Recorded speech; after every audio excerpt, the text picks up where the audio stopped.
अस्सलाम वालेकुम। उम्मीद करती हूँ कि आप सब खैरियत से होंगे। आज का हमारा नोवेल बर्न्ड शैडो है, जो कि लिखा है कमीला शम्सी ने, जो कि एक पाकिस्तानी नोवेलिस्ट हैं, जो कि यूके में रहती हैं, और ये नोवेल लिखा गया है 2009 में।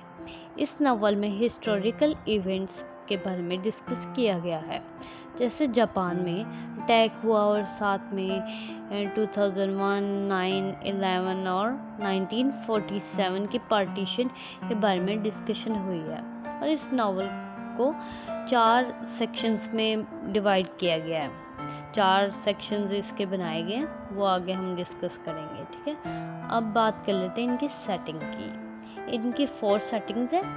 पहली सेटिंग आ जाती है नागासाकी, जापान, ऑन 6 अगस्त, जब अमेरिका ने 1945 में बॉम्ब गिराया था इन पर, नागासाकी पर। ठीक है, और दूसरी सेटिंग आ जाती है दिल्ली, इंडिया, 1947 में पार्टीशन की बात की गई है। फिर हमारे पास थर्ड सेटिंग जो आती है वो कराची, पाकिस्तान, 1982 आ जाती है। अब 4 जो हमारे पास सेटिंग है वो New York, America, immediately after 9/11 attacks 2001। अब आगे आते हैं कैरेक्टर्स पर। पहला कैरेक्टर आता है कॉनराड वेज का, जो कि मेन कैरेक्टर है। He move from Delhi to Nagasaki to start a new life. फिर ये हिरोको के साथ रिलेशनशिप में आ गए, क्योंकि जापान में स्कूल टीचर होती हैं। फिर इसकी डेथ होती है एक ब्लास्ट में।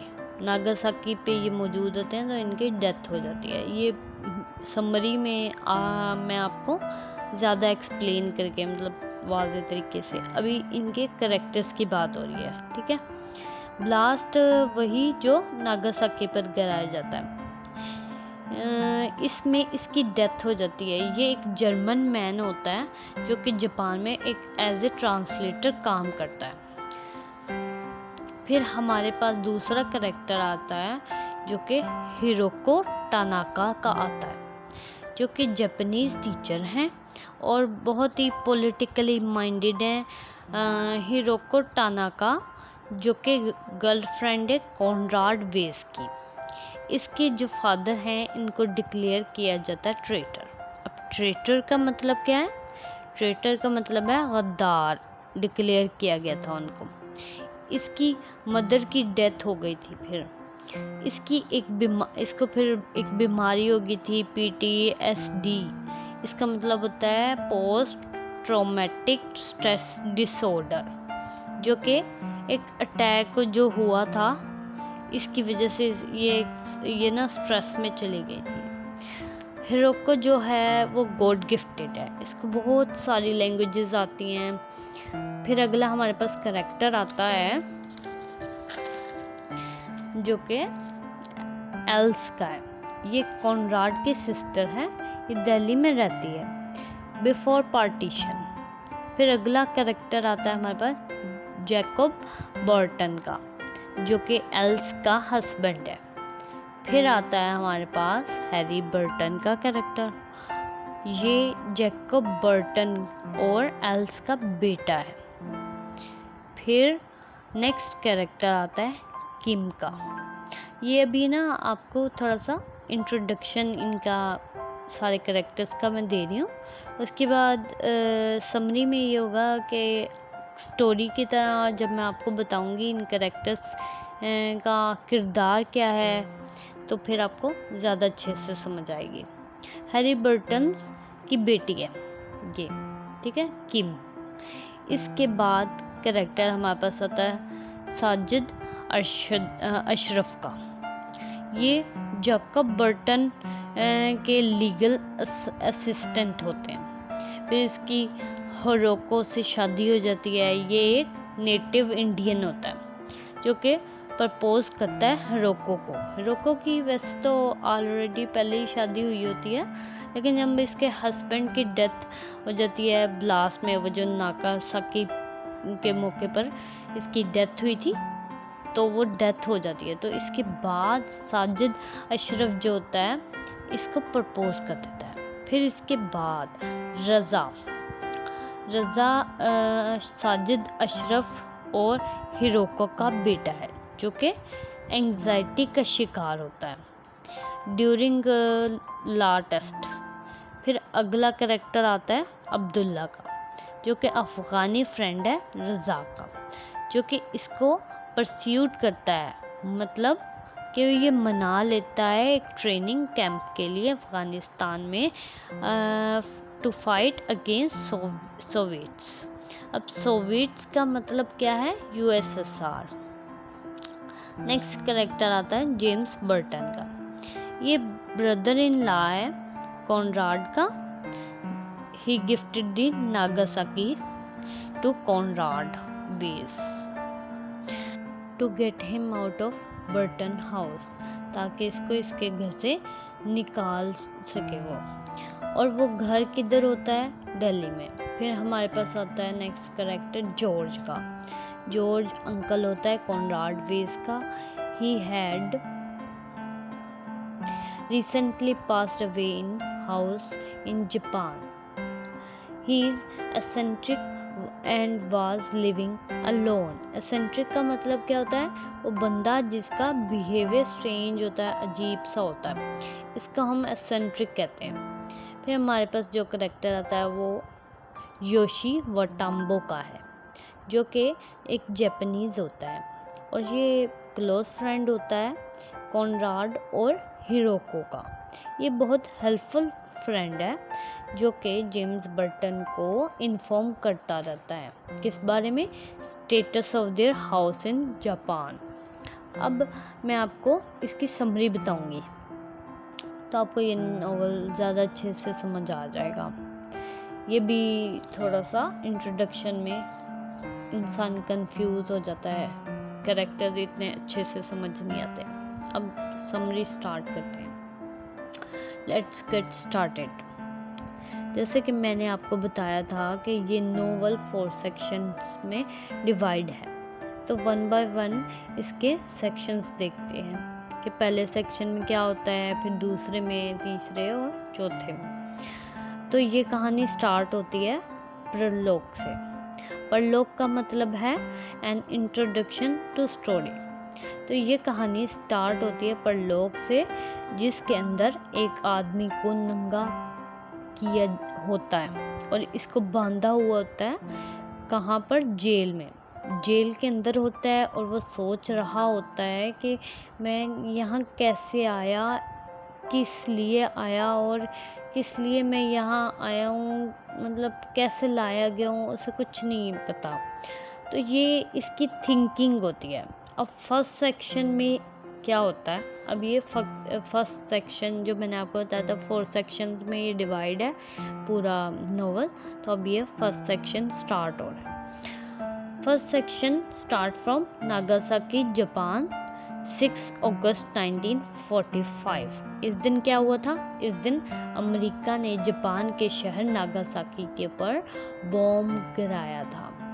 और कॉनराड वेस, जैसा कि मैंने आपको बताया कैरेक्टर्स में डिस्कस किया था कि ये एक जर्मन मैन है, वो जापान में एज ए ट्रांसलेटर काम करता है। तो इससे एक जापानीज टीचर, स्कूल टीचर होती है, वो पसंद आ जाती है। वो हिरोको होती है, वो जापानीज टीचर हिरोको होती है। अब एक्चुअली कॉनराड दिल्ली से जापान गया होता है अपनी प्रॉपर्टी को ऑक्युपाई करने के लिए। वो कहता है कि हमारी वहाँ पे कुछ प्रॉपर्टीज़ हैं जिसको उसने ऑक्युपाई करना है, तो वो वहाँ चला जाता है। लेकिन यहाँ इसको लैंग्वेज की बहुत प्रॉब्लम होती है, तो इसको एक ट्रांसलेटर की ज़रूरत होती है। तो ये राब्ता करता है एक स्कूल टीचर से। वो कौन होती है? हिरोको टानाका। तो इन दोनों की अटैचमेंट हो जाती है। तो कॉनराड वेज हिरोको को प्रपोज करता है, तो वो एक्सेप्ट कर लेती है। तो जब सुबह उठते हैं तो कॉनराड कहता है कि मुझे दोस्त के साथ काम पर जाना है, मतलब कि मुझे उससे एक काम है, मैंने इसलिए अपने दोस्त के पास जाना है, मुझे उससे एक काम है। जब कॉनराड नीचे जाता है तो हिरोको ऊपर से एक विंडो में देख रही होती है, जैसे घरों में टेरेस बने होते हैं तो वो ऊपर से टेरेस की विंडो से जैसे देख रहा होता है इंसान, वैसे वो देख रही होती है। फिर अचानक से एक सायरन बजता है, मतलब कि अटैक होता है। तो कहा जाता है कि सब अपनी अपनी पनाहगाह में छुपे रहें। तो आखिर में कॉनराड बॉम्ब गिरने की वजह से मारा जाता है और हिरोको इंजर्ड हो जाती है, थोड़ी इंजर्ड हो जाती है वो, और इसे एक डिजीज़ भी हो जाती है। इस अटैक की वजह से ये ना स्ट्रेस में चली जाती है, जो कि मैंने आपको पहले भी बताया था, PTSD, post traumatic stress disorder, इसको हो जाती है, जिसकी वजह से इसके जिस्म पर लाइफ टाइम के लिए निशानात हो जाते हैं, मतलब खराशों की तरह निशानात हो जाते हैं इसको। अब हिरोको डिसाइड करती है कि कॉनराड की एक सिस्टर से मिलने के लिए इसकी सिस्टर को ये मिलने जाएगी। अब इसकी सिस्टर कौन है? एल्स। तो हिरोको इससे मिलने के लिए दिल्ली चली जाती है, वहाँ पर जाकर इससे मिलती है। अब ये दूसरा सेक्शन स्टार्ट हो रहा है। पहले सेक्शन में ये दिखाया हिरोको और वो यहाँ पे हिरोको और कॉनराड, ये दोनों एक दूसरे को पसंद करते हैं और वो मर जाता है, कॉनराड मर जाता है। अब ये दूसरा सेक्शन स्टार्ट हो रहा है। Start from Delhi, British India, 1947। अब 2 साल गुजर चुके हैं नागासाकी पर बॉम्ब ब्लास्ट वाला वाकया हुए और अब ये 1947 का टाइम है, मतलब अभी भी पार्टीशन अभी तक नहीं हुई। हिरोको टानाका विजिट करती है एल्स को, जो कि कॉनराड की सिस्टर है। इसका जो हस्बैंड होता है वो ब्रिटिश होता है, जैकब बर्टन। वो खुश नहीं है हिरोको टानाका के आने से, मगर एल्स जो है वो इसका वार्म वेलकम करती है, कि मतलब अच्छे से उसका वेलकम करती है। हिरोको टानाका वहाँ रहने लग जाती है। फिर अब जो सीन है वो ये है कि जैकब बर्टन का एक लीगल असिस्टेंट है, जिसका नाम साजिद अली अशरफ है। अब हिरोको साजिद अली अशरफ से प्यार करने लग जाती है, उसको पसंद करने लग जाती है, क्योंकि हिरोको बिखरी हुई है, टूटी हुई है, और मतलब वो उस सदमे से, उस गम की हालत से अभी तक निकली नहीं है, जो उसका हस्बैंड की डेथ हो गई है, कॉनराड की डेथ हुई है, इसकी वजह से उसको काफ़ी दुख है इस चीज़ का। तो अब क्या है कि अब उसको किसी सहारे की ज़रूरत है, तो अब वो साजिद अली अशरफ को पसंद करने लग जाती है। अब साजिद अली अशरफ जो है वो मुस्लिम है, हिरोको एक जापानीज़ लड़की है। तो ये तुर्की के दारुल हुकूमत इस्तांबुल में जाकर शादी कर लेते हैं। इस दौरान भारत और पाकिस्तान वजूद में आते हैं। तो जब वो वापस आना चाहते हैं तो इनको वापस इंडिया नहीं आने देते, क्योंकि वो इसलिए नहीं आने देते क्योंकि अब शादी करने के लिए जो हिरोको थी उसको मुसलमान होना पड़ा, क्योंकि साजिद अली अशरफ मुसलमान था, तो हिरोको जापानीज़ थी, तो हिरोको को भी मुसलमान होना पड़ा। तो वो मजबूरी में कराची में सेटल हो जाते हैं। अब थर्ड सेक्शन स्टार्ट होता है। अब ये दूसरे सेक्शन में इनकी ये शादी का सीन दिखाया। अब तीसरा सेक्शन स्टार्ट हो रहा है। फ्रॉम कराची, पाकिस्तान, 1982।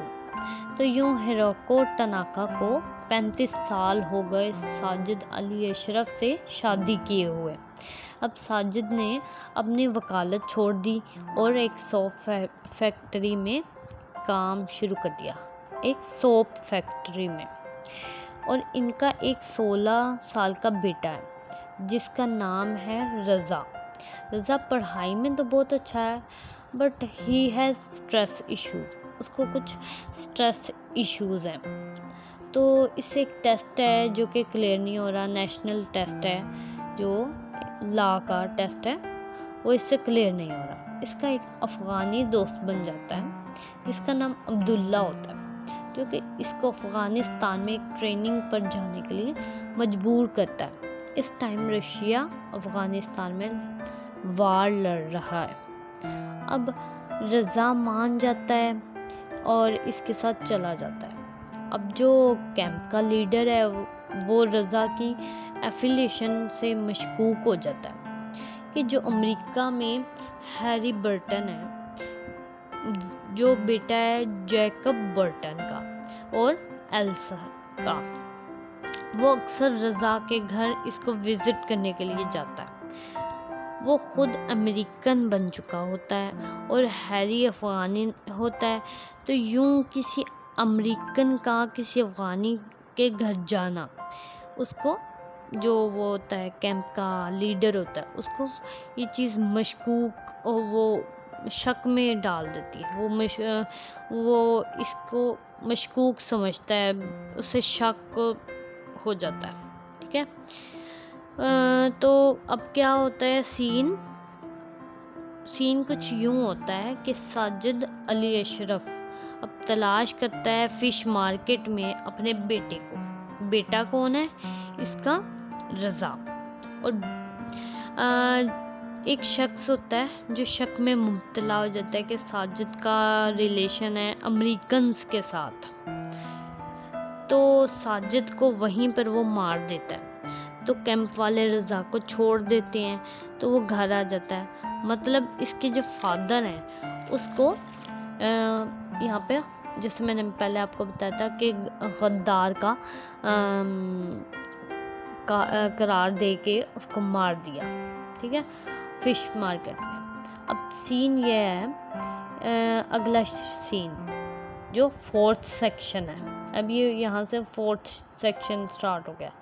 अब ये 3rd सेक्शन में ये इसकी डेथ दिखाई थी कि शक हुआ और उसको मार दिया। ठीक है, अब 4th सीन स्टार्ट होता है।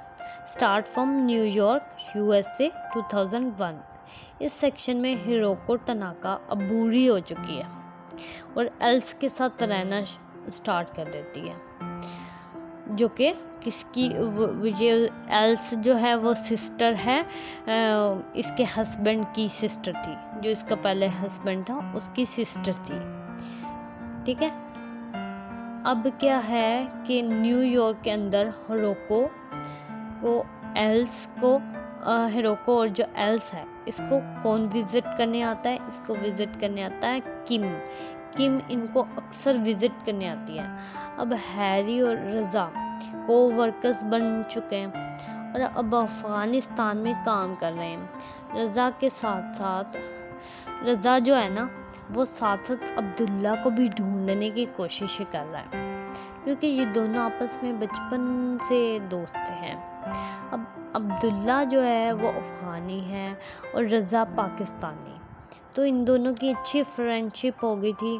तो अब्दुल्ला कैंप में गुम हो गया था, क्योंकि रज़ा को तो उन्होंने छोड़ दिया था, लेकिन जो अब्दुल्ला था वो कैंप में ही मौजूद था और उसके बाद उसका रज़ा को नहीं पता चला कि वो कहाँ पे था, कहाँ पे गुम हो गया या उससे मुलाकात नहीं हुई उसकी। ठीक है, अब यह कि रज़ा जो है इसको तलाश करने की कोशिश कर रहा है, तो इसको पता चलता है कि अब्दुल्ला जो है न्यूयॉर्क में और एज ए कैब ड्राइवर काम कर रहा है। तो रज़ा अपनी माँ को ने हिरोको को कॉल मिलाता है कि अब्दुल्ला को स्मगल किया जाए फ्रॉम कैनेडियन बॉर्डर साइड से, इसको स्मगल किया जाए। स्मगल करने की वजह यह है कि अब्दुल्ला अपनी फैमिली से मिल सके अफ़गानिस्तान में। तो इस दौरान हैरी को कत्ल कर दिया जाता है। अब हैरी कौन है? हैरी किम का फादर है। अब इनको अफ़गान फोर्सेस जो है ना इन्होंने कत्ल करवाया। तो यूं रज़ा की जान भी अब ख़तरे में है। तो अब इसे भी अफ़गानिस्तान से भागना पड़ेगा। अब न्यूयॉर्क में किम जो है वो हैरी बर्टन की डॉटर है।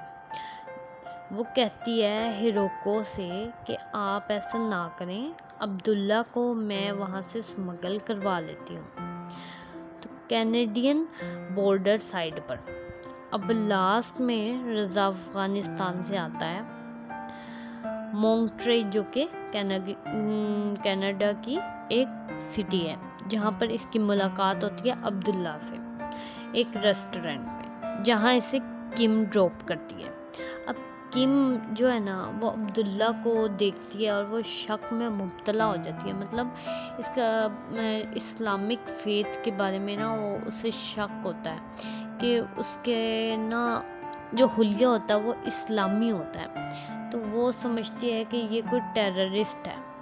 तो वो पुलिस को फ़ोन करती है और पुलिस आती है, रेस्टोरेंट में एंटर होती है और मिस्टेकनली रज़ा को अरेस्ट कर लेती है। अब वो उन्हें गलत फहमी हो जाती है तो वो रज़ा को गिरफ्तार कर लेते हैं। अब किम ने पुलिस बुलाई थी अब्दुल्ला के लिए, क्योंकि इसका हुलिया इस्लामी था तो वो समझी कि ये टेररिस्ट है।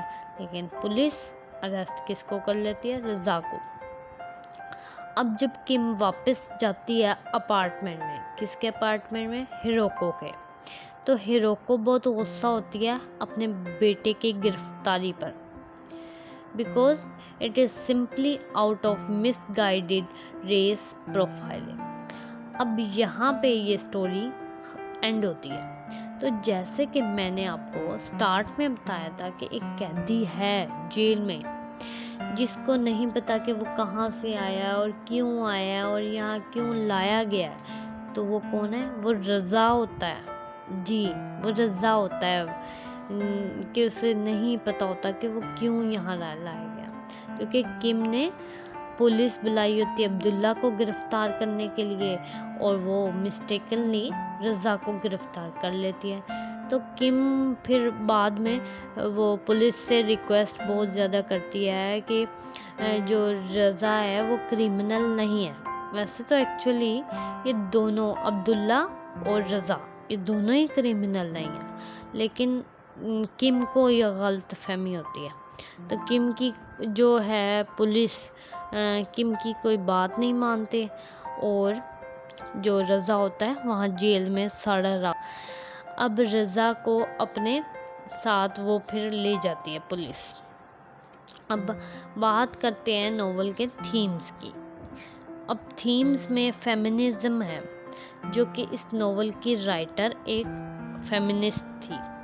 मोडेस्टी का जिक्र है थीम्स में और ट्रॉमेटिक रिटेंशन, मतलब जो वाक़यात हुए थे नागासाकी पर 1947 पार्टीशन हुई थी, वो वाक़यात हुए थे, जो भी ये वाक़यात हुए थे ये उसके मुताबिक ये थीम थी हुई है। अब नेक्स्ट थीम है डिस्प्लेसमेंट के कैसे फैमिलीज़ को डिस्प्लेस किया गया था, कि कोई फैमिली किधर गई, कोई फैमिली किधर चले गई। जब पार्टीशन हुई थी तो सारी फैमिली इधर उधर मतलब इधर उधर हो गई थी, क्योंकि सेपरेशन हो गई थी इसलिए। तो अगली थीम आती है हमारे पास love, unconditional love and loss, जो कि इस नोवेल में दिखाया गया है हिरोको और कॉनरेड, जो कि इनका लव दिखाया गया है। फिर कॉनरेड की डेथ हो जाती है ब्लास्ट में नागासाकी पर, तो ये इनका लव दिखाया गया है। और उसके बाद फिर वो जो साजिद की और हिरोको की शादी होती है तो उनका भी लव दिखाते हैं। तो ये इस हिसाब से उन्होंने ये थीम दी हुई है। फिर आता है friendship versus family, war and unity, pain of migration, culture and religious fact, और लास्ट थीम हमारे पास आती है ट्रेजेडी एंड ट्रॉमा। ये सारे थीम्स इस नोवेल में दिखाए गए हैं। अगर आपको मेरी वीडियो पसंद आई हो तो मेरे चैनल को लाइक कर दें और वीडियो को लाइक कर दें और मुझे कमेंट में ज़रूर बताएं कि मेरी वीडियो आपको कैसी लगी।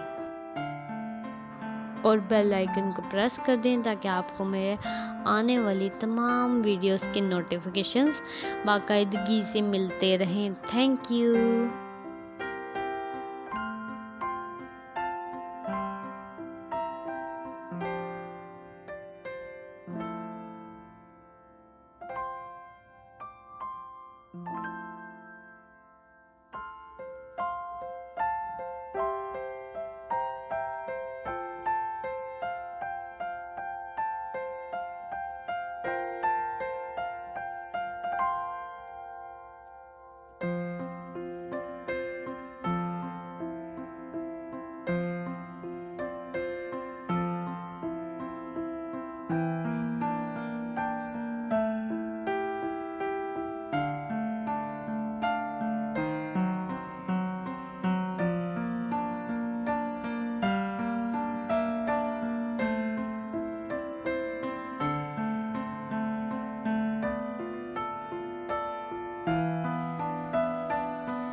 है।